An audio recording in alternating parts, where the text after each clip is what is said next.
They made a critical mistake when they decided to mess with me. I'm about to tell you the story of how a group of HOA officials turned my peaceful life into a living hell and how I transformed that hell into a money-printing machine. That's right. They built a fence blocking the only road to my ranch, but apparently they never heard the saying "Never Andra Texas Rancher."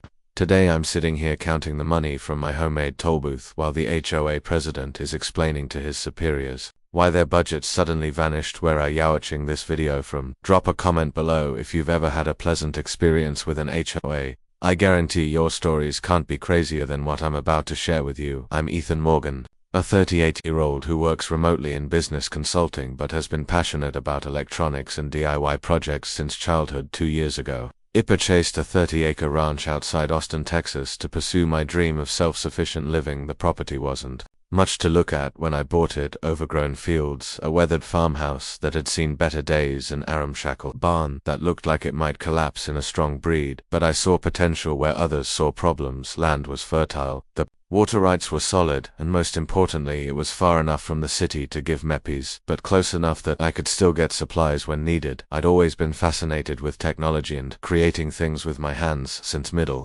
school, I'd been taking apart electronics and putting them back together, usually with improvements that sometimes worked and sometimes resulted in small controlled fires that my parents weren't too thrilled about. Over time, I taught myself programming and electronics, which came in handy for automating various systems around my property. My first major project was an automated irrigation system that used soil, moisture sensors, and weather data to optimize watering schedules for my vegetable garden. It saved water and yielded an impressive harvest that first summer. Next came the solar-powered chicken coop with automated doors that opened at sunrise and closed at sunset to protect my flock from predators. Even rigged up a system that texted me when one of my goats was about to give birth by monitoring their movement patterns. My ranch became my sanctuary and creative playground where I grew vegetables, raised chickens and goats, and assigned technological solutions for farm living. Most weekends, local families would visit to buy fresh eggs and produce, and I occasionally rented out a section of the property for small events and camping trips.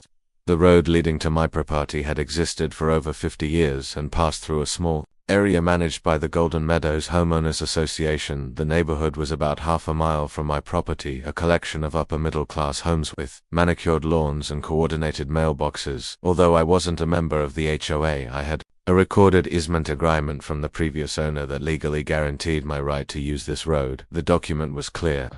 I had the permanent right to access my property via this route, regardless of who owned or managed the surrounding land. This arrangement worked perfectly for the past 2 years. I maintained friendly relationships with most of my neighbors, particularly Frank and Lana Hamilton, an elderly couple who had lived next door for 30 years and regularly purchased eggs and vegetables from me. Frank was a retired engineer who often helped me troubleshoot my more ambitious projects, while Eleanor would bring over her famous blueberry pies in exchange for fresh eggs. We had a good system going. Life was peaceful and productive until that certified letter arrived in my mailbox one Tuesday afternoon. I remember it clearly because I just finished installing a new automated feeding system for my goats and was covered in hay and grease. When I checked the mail, the official-looking envelope stood out among the usual bills and catalogs. Inside was a formal notice about an urgent HOA meeting at the Golden Meadows Community Center. What caught my attention was a vague reference to illegal road usage issues and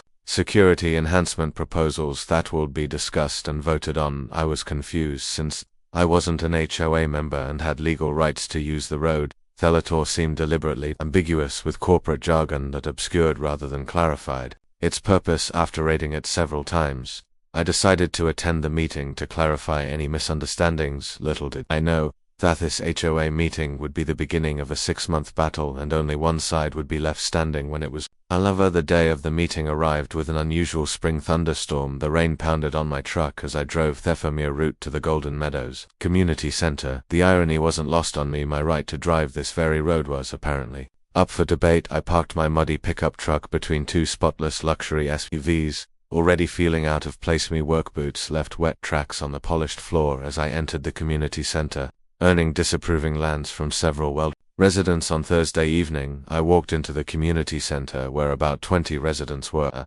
already seated in neat rows of folding chairs. I recognized some familiar faces, including Frank Hamilton. Whoa, gave me a concerned nod from across the room. At the front of the room stood a tall man in an expensive suit whom I'd never seen before. His salt and pepper hair was perfectly styled, and his leather shoes gleamed under the fluorescent lights. He had the practiced headsmile of a politician or a car salesman, the kind that never quite reaches the eyes. He introduced himself as Maxwell Bennett, the new HOA president, recently relocated from a successful real estate development career in Dallas. He added with obvious pride. Beside him was Patricia Lawson, the HOA manager, whose perpetual scowl seemed permanently etched onto her face. She clutched a tablet to her chest like it contained state secrets and eyed me with immediate suspicion. Maxwell kicked off the meeting by discussing various community matters: landscaping contracts, the upcoming community pool renovation, and the annual summer barbecue, before eventually getting to what he called the Ranch Road situation. The casual way he transitioned to this topic, as if it were just anything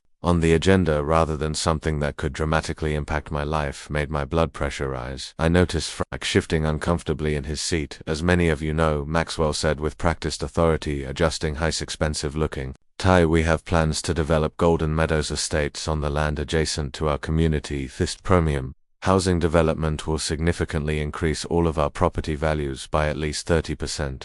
The architectural plans have been approved and we've secured most of the funding needed to break ground by fall. Hecklicht, a remote and a sleek presentation appeared on the wall showing renderings of luxurious homes with swimming pools and perfectly landscaped gardens. Phase 1 will include 12 executive homes, starting at $1,200,000, with a private clubhouse and tennis courts exclusively for Golden Meadows residents. He continued as appreciative murmurs rippled through the audience. However, we face an obstacle: the unsightly ranch that creates unwanted traffic through our beautiful community. My blood began to boil as I realized he was talking about my property. The way he said ranch made it sound like a toxic waste dump rather than a productive farm. Maxwell continued, displaying architectural renderings of a massive security gate and fence system to beautify the entrance and control undesirable traffic, a thinly veiled reference to me and my visitors. The security gate will feature stone columns, professional landscaping, and a state-of-the-art access system that will enhance both security and property values, he explained, clicking through more images. Construction is scheduled to begin tomorrow and should be completed within 3 days.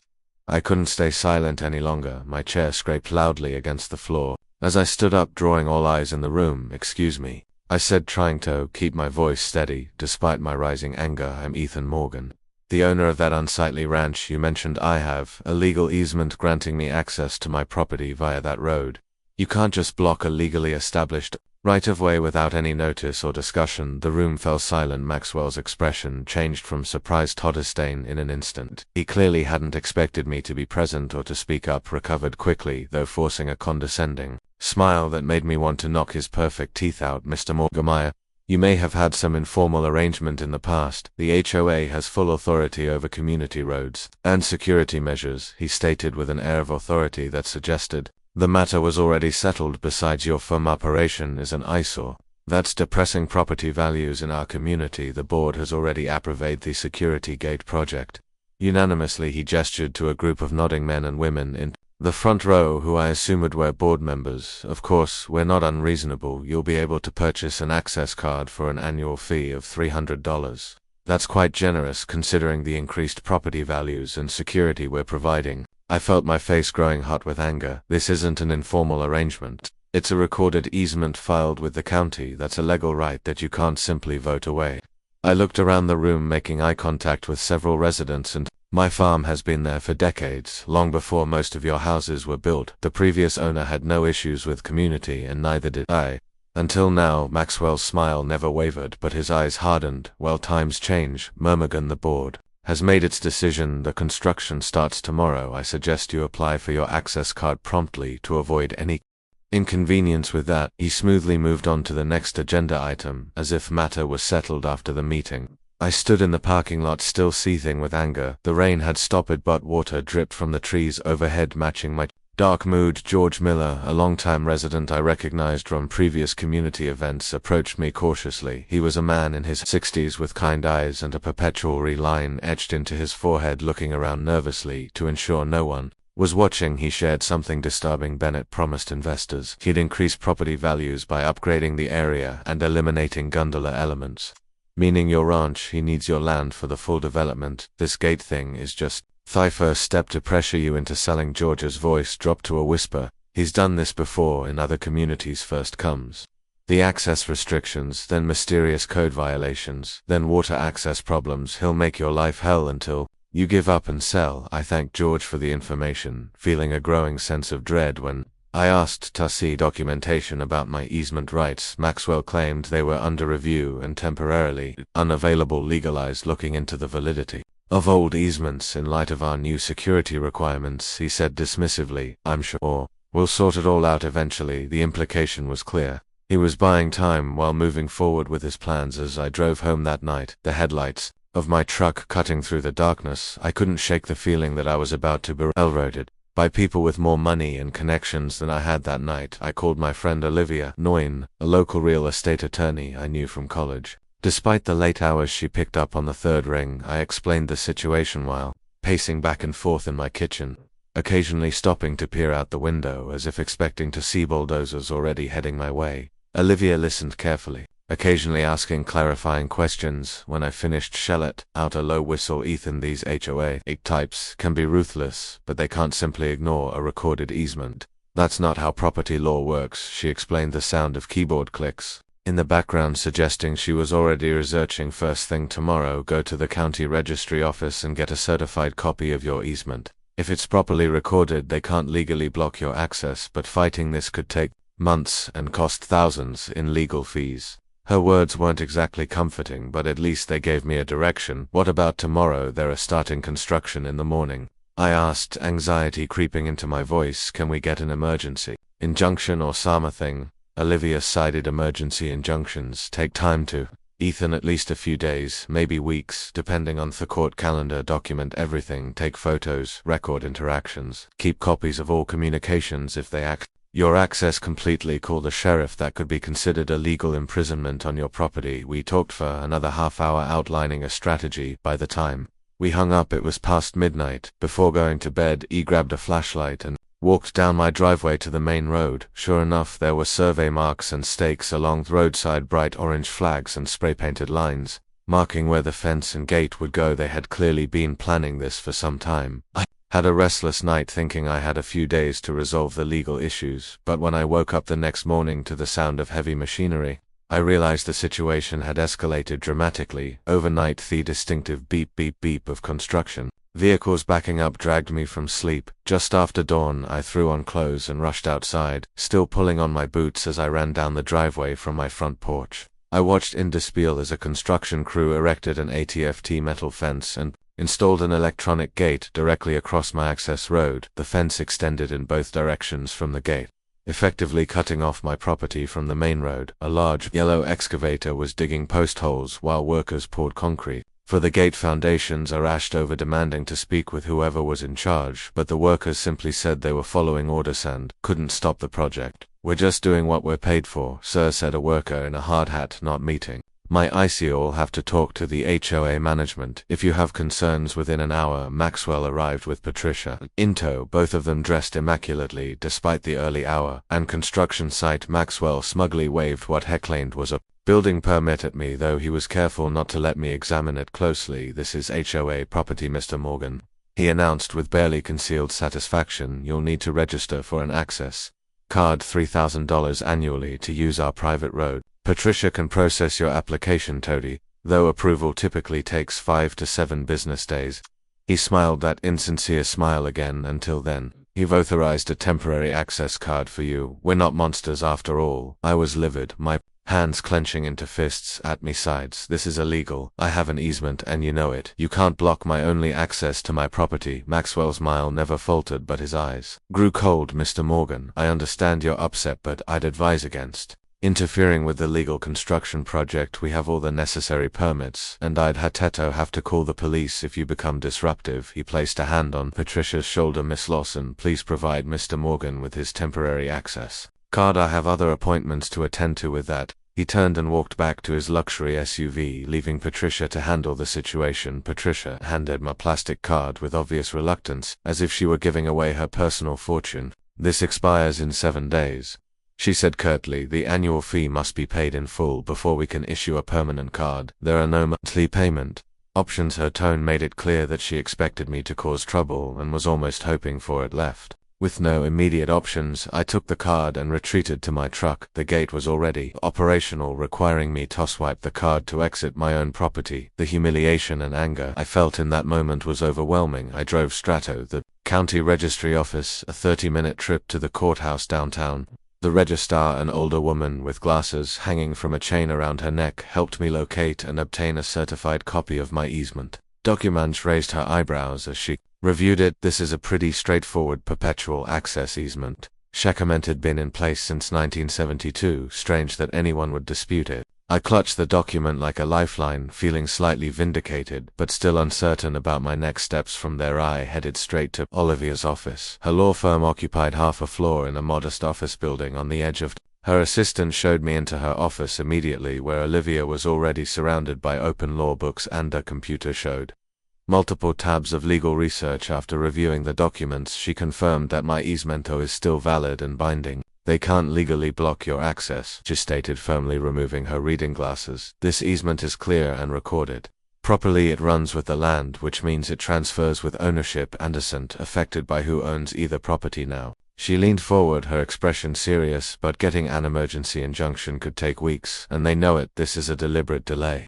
tactic. They're hoping to force your hand before the legal system can work. Olivia explained that we could file for an emergency injunction, but their courts were backlogged and it would likely be at least 3 weeks before we got a hearing. Meanwhile, document everything, she advised. Take photos, record conversations, if legal, keep a detailed journal. If they completely block your access, even temporarily, call the sheriff immediately and reference your easement rights. I left Olivia's office with aplomb, but feeling like I was already several moves behind in a chess game I hadn't realized I was playing. When I returned to my property that afternoon, the fence and gate were complete. The once open access road now featured an imposing metal gate with keycard access. Surrounded by cameras and intercoms, the fence extended as far as I could see, directions a physical manifestation of Maxwell's determination to control my movements. Maxwell stood there with a condescending smile, handing me a temporary 7-day access card. After that, he said, "You'll need to pay the fee or find another way home."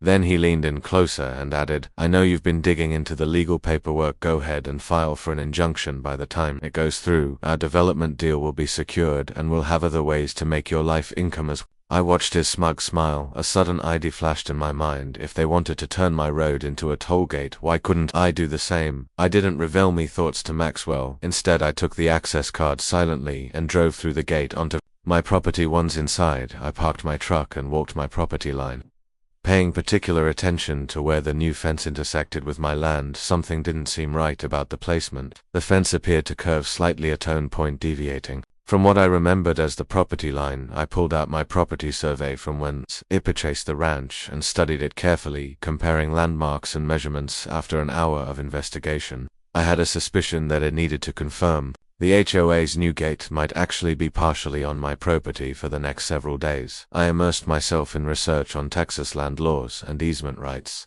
I barely slept, spending hours at my kitchen table surrounded by legal documents, land surveys, and printouts of Texas property statutes. I discovered something fascinating. My easement guaranteed me reasonable access to my property, but more importantly, I found through careful examination of the property surveys that the HOA's gate actually encroached slightly onto my land, a surveying error on their part. About 3 feet of the electronic gate mechanism and one of the fence posts were technically on my property.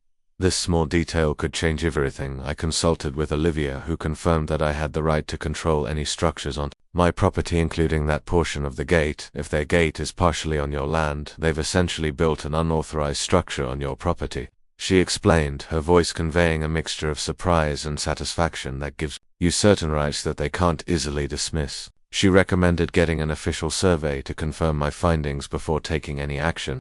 "If you're right, this could be the leverage we need, but proceed carefully. We need to be absolutely certain before making any claims." I called my friend Ryan Cooper, a local building contractor who had helped renovate my barn the previous year. Ryan was a practical, nonsense type, wore aboard a deep distrust of suits and ties, telling regular folks what they can do with their own property. As he put it, he showed him the boundary maps and my property survey. After examining them carefully and walking the property line with He confirmed my findings, no doubt about it. He said, chewing on a toothpick, they built part of that gate in your land. Probably figured you wouldn't notice or wouldn't know what to do about it if you did. Ryan helped me formulate a plan to build my own toll booth, right next to the HOA gate on the section of land that was legally mined. With my background in electronics and DIY skills, I could design and program an automated system for the booth. We'll need to move fast. Ryan advised, once they realize what we're up to, they'll try to stop us. Better to ask forgiveness than permission. In this case, Ryan and I spent the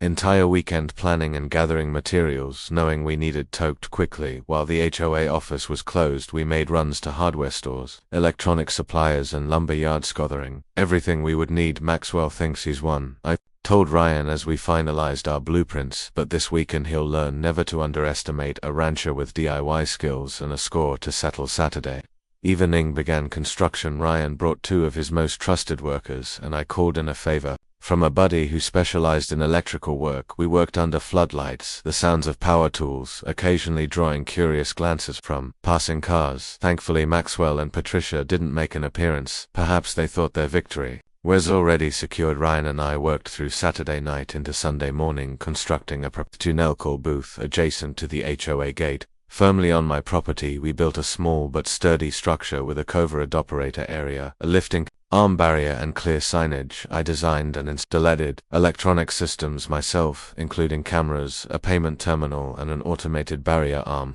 I had programmed a tow lift. After payment was received, we installed professional-look signs reading parking plead, toll road, $20 per cross, caution 0100 cents. Monthly pass. The signs were printed at a local print shop that had rushed the order for me as a favor. The owner had his own HOA horror stories and was delighted to help. By early Sunday morning, we had a fully functional toll booth with official-looking receipts and a mobile payment system, all completely legal since it was on my property. We even added solar panels and a battery backup system. Tonsure, it couldn't be disabled by cutting power. As Golden Meadows residents began returning from their weekend trips, they encountered our new toll booth with confusion and disbelief. Cars began backing up as drivers tried to figure out what was happening. I stood at the booth wearing a button-up shirt and a professional cap, politely explaining the situation to each driver. The road crosses my property at this point, I explained calmly to a confused family in a minivan, and since the HOA has decided to charge for crossing their property,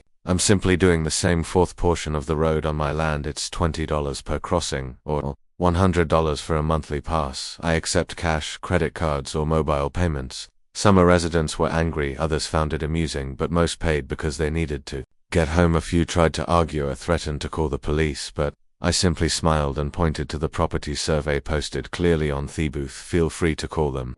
I said, I've already discussed this with local law enforcement. This is my property, and I'm within my rights. By mid-afternoon, word had spread throughout the neighborhood, and some residents began taking pictures and videos of the toll booth. I knew it was only a matter of time before Maxwell found out. Sure enough, around 400 p.m. Patricia discovered the toll booth while returning from grocery shopping. Her shocked expression as she rolled down her window was priceless. What is the meaning of this? She demanded, her face wreathing. This is illegal. I'm calling Maxwell right now. She refused to pay the toll and parked her car on the side of the road, furiously dialing her phone. When Maxwell arrived 30 minutes later, his face turned crimson with rage. He stormed up to the booth, his expensive shoes kicking up dust. What the hell do you think you're doing? This is illegal harassment. You can't block a public road, he shouted, attracting a small audience of curious onlookers. I remained calm, which seemed to infuriate him even more. This isn't a public road, Mr. Bennett. You established that yourself when you put up your gate, and according to the property survey, this portion of the road is on my land.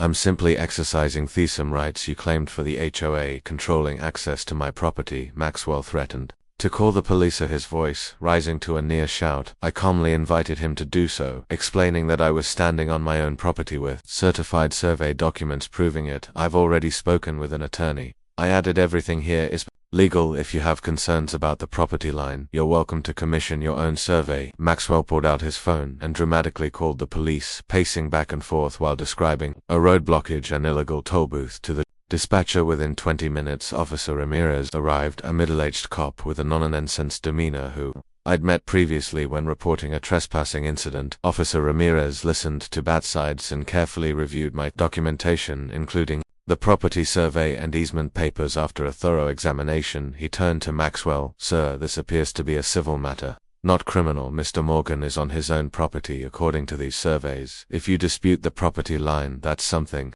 you'll need to address through Chisville Court." Maxwell sputtered indignantly, insisting that I was breaking some law. "Any law?" Officer Ramirez remained professional but firm. "Unless you have documentation showing this is your property, there's nothing for me to enforce here. I suggest you consult with your attorney." As Officer Ramirez drove away, Maxwell stood there hard-faced and helpless. But I knew this was just the beginning. War had been declared, and Maxwell Bennett wasn't some mean who would surrender easily. The following Monday, Maxwell called an emergency HOA meeting to discuss strategies for dismantling my toll booth. From what I heard later from Frank, Maxwell presented me as a dangarusto bloker who was threatening property values and community safety. The HOA hired William Davis, an expensive attorney who specialized in real estate disputes. Within days, I received a threatening letter on law firm letterhead demanding ICE's Operation Simity, claiming various violations of local ordinances, easement misinterpretations, and public nuisances. I forwarded the letter to Olivia, who dismissed most of the claims as legal intimidation with little substance. Didn't budge. My toll booth continued functioning, bringing in thousands of dollars in just the first few days. Meadows residents were increasingly frustrated, not with me, but with Maxwell for escalating the situation instead of resolving it. Many began to question why they should pay twice, once to me and once to the HOA just to get to their homes. The HOA tried various sabotage attempts in the following days. First, they cut power to the area around my booth, but my solar panels and battery backup kept everything running smoothly. Then they sent building inspectors to find violations, but Ryan had ensured all our construction met or exceeded county codes. They even tried to have my toll classified as a business, requiring special permits, but my attorney argued successfully that it was simply a property access fee, no different from what the HOA was charging me. Word of our disputes spread through the community like wildfire. Neighbors talked about it at local shops, in school pickup lines, and at church gatherings. Nancy Fletcher, an influential resident who had lived in Golden Meadows for over 20 years, began questioning Maxwell's handling of the situation at HOA meetings. "Why are we paying legal fees when we could just remove the gate and end this nonsense?" she demanded at one particularly heated session. "This toll booth situation is us a laughingstock in the county. My friends from other neighborhoods are asking if they need to bring cash just to visit me." Other residents echoed her sentiments as they continued paying tolls to enter their own neighborhood. Mainly Zoe Sullivan, a local reporter for the Austin Chronicle, contacted me for an interview about what she called the toll war. I invited her to the ranch, showed her the documentation, and explained the situation from my perspective. "I didn't start this fight," he told her. "I just want the access I'm legally entitled to, but if they're going to charge me for crossing that land, I didn't see why I can't do the same." Her article detailing the dispute and Maxwell's heavy-handed tactics ran the following Sunday and quickly went viral online, garnering support from communities across the country who had their own HOA horror stories. Local TV stations picked up the story next, and soon my little toll booth became something of a tourist attraction, with people driving by just to see it and take selfies. The attention and increasing resident dissatisfaction should have pushed Max toward a resolution, but instead he doubled down. My security cameras captured him and two unidentified men vandalizing my toll booth at 2 a.m. one Tuesday night. The footage clearly showed them damaging the payment terminal, spray painting over the cameras, and trying to dismantle the barrier arm. One of the men appeared to be William Davis, the HOA attorney, though his face was partially obscured by a hoodie. The third man remained unidentified. Immediately called the police and filed charges for property damage and trespassing, providing them with the security footage as evidence. The crystal clear footage showed Maxwell's face perfectly as he spray painted over my cameras, unaware that I had installed backup cameras in less obvious locations, specifically to prevent such sabotage. The evidence: Maxwell brazenly denied involvement when interviewed by police later that day, claiming I had no clear proof and suggesting I had staged the vandalism myself for sympathy. What he didn't realize was that my security system had automatically uploaded the footage to cloud storage even as they were damaging the equipment, and I had already provided copies to Olivia, the police, and several trusted friends as backup. With Ryan's help, I rebuilt that toll booth within a day, making it even more robust than before. We reinforced the structure with steel components and added more security features, including motion sensors and alarms. I also added a new sign, special fee for Maxwell Bennett, $1,000 crossing, and publicly released the vandalism video on social media. It spread quickly through community groups and neighborhood forums, causing significant embarrassment for Maxwell and the HOA board. The HOA called a thorough emergency meeting where many residents expressed anger toward Maxwell for his unprofessional behavior and the potential legal liability he had created for the association. "You've now exposed us all to a potential lawsuit," a resident shouted during the meeting, according to Frank's report. "What were you thinking, vandalizing private property on camera?" During this time, I continued investigating Maxwell's background and motivations through public records and contacts. In the real estate industry, I discovered that Maxwell had a special relationship with Platinum Ridge Developments, the company behind the planned Golden Meadows Estates. He wasn't just facilitating the deal as HOA president, he was receiving substantial personal commissions to resolve the ranch situation and clear the way for development. This was a clear conflict of interest that he had never disclosed to the HOA members. I also found evidence suggesting he had deliberately concealed my easement rights from the HOA board, presenting the project as a simple security measure rather than an attempt to pressure me into selling. Olivia uncovered documentation proving Maxwell had intentionally falsified the original building permit for the fence. The permit application showed a different location for the gate than where it was actually built, carefully avoiding any mention of existing easements that might have raised red flags with the county permit office. Meanwhile, I obtained a leaked mail from an HOA resident in which Maxwell admitted his plan to seize my easement rights to increase property values. Once Morgan realizes he can't easily access his property, he'll have no choice but to sell to us at our price. Maxwell had written, "The temporary inconvenience to residents will be worth it." When property values increased by 30% with the new development, I now had everything I needed to corner Maxwell. But before delivering the final blow, I wanted to give him one last chance to dig his hole deeper. I sent Maxwell a formal invitation to a peace negotiation at Olivia's law office. To my surprise, he accepted, perhaps believing he could intimidate me in a more formal setting. The meeting was set for Wednesday afternoon. I arrived early, discussing strategy with Olivia and making sure our recording equipment was ready. Axel arrived 15 minutes late, a power move designed to assert his importance. He brought William Davis with him, both men in expensive suits that probably cost more than my monthly farm income. During this meeting, I proposed a straightforward deal. I would dismantle the toll booth and drop all charges if HOA removed their gate and guaranteed my permanent easement rights in writing. This is a simple solution that ends the conflict immediately. I explained. Everyone returns to the situation we had before, which worked fine for years. No more toll booth, no more gate, no more gate, no more legal fees. Maxwell and Davis exchanged glances, and then Maxwell leaned forward with a condescending smile. "Mr. Morgan, I don't think you understand your position. The HOA has vastly more resources than you do. We can drag this out in court for years. If necessary, you will be bankrupt from legal fees long before we feel any significant impact." Maxwell, overconfident as ever, rejected the offer and revealed more details about his development plans, including how he had manipulated the HOA board by withholding key information. "Most of those idiots don't even read the documentation I provide," he boasted. "They just vote how I tell them to vote. This development will happen with or without your cooperation. The only question is whether you'll profit from it by selling now or be financially ruined fighting it." What he didn't know was that our conversation was being legally recorded with Olivia as witness. Texas law allows recording if one party consents, and we had carefully placed a notice in the meeting room disclosing that recording might occur, a detail Maxwell and Davis had overlooked in their arrogance. The next day, I released everything: the vandalism video,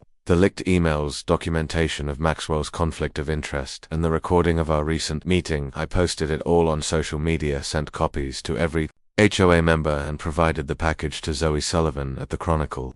The reaction was immediate and overwhelming. Zoe wrote a detailed exposé about the situation, including evidence of Maxwell's financial relationship with the development company and his efforts to conceal information from HOA members. The article was picked up by larger news outlets, bringing unwanted scrutiny to both Maxwell and Platinum Ridge Developments. The HOA board called an emergency session where multiple members demanded Maxwell's immediate termination. The meeting was chaotic, with residents yelling and demanding answers. Maxwell tried to defend himself, claiming their recordings were doctored and the evidence fabricated, but few believed him. Patricia sat silently beside him, her expression suggesting she was already planning her exit strategy within a week.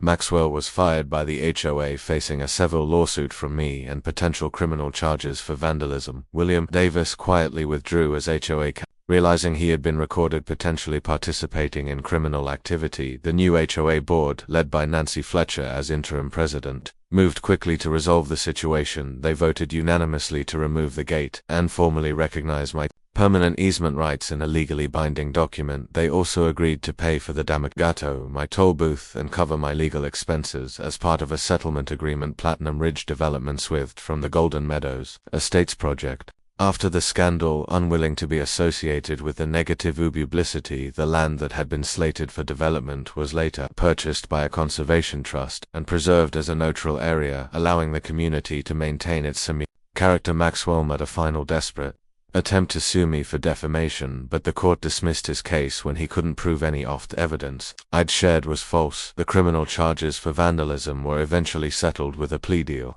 that included community service hours and restitution payments. I decided to use the money collected from the toll booth of $15,000 to establish a land rights defense fund to help others facing similar HOA bullying. The irony wasn't lost on me that Maxwell's attempt to extort money from me had created our source to help others fight against similar tactics. I hosted a large BBQ party at my ranch, inviting all Golden Meadows residents except Maxwell and local media. The event became a celebration of community solidarity, with many residents expressing relief that the toll war was finally over. At this gathering, I announced plans to expand my ranch into a community agricultural education center, creating positive relationships with my neighbors. This land has always been meant to be shared, I told the gathered crowd. Instead of being a point of conflict, I want it to be a place where we can all come together and learn from each other. Frank and Eleanor Hamilton were among the first to volunteer to help with the educational programs. Frank offered to teach basic electronics to kids,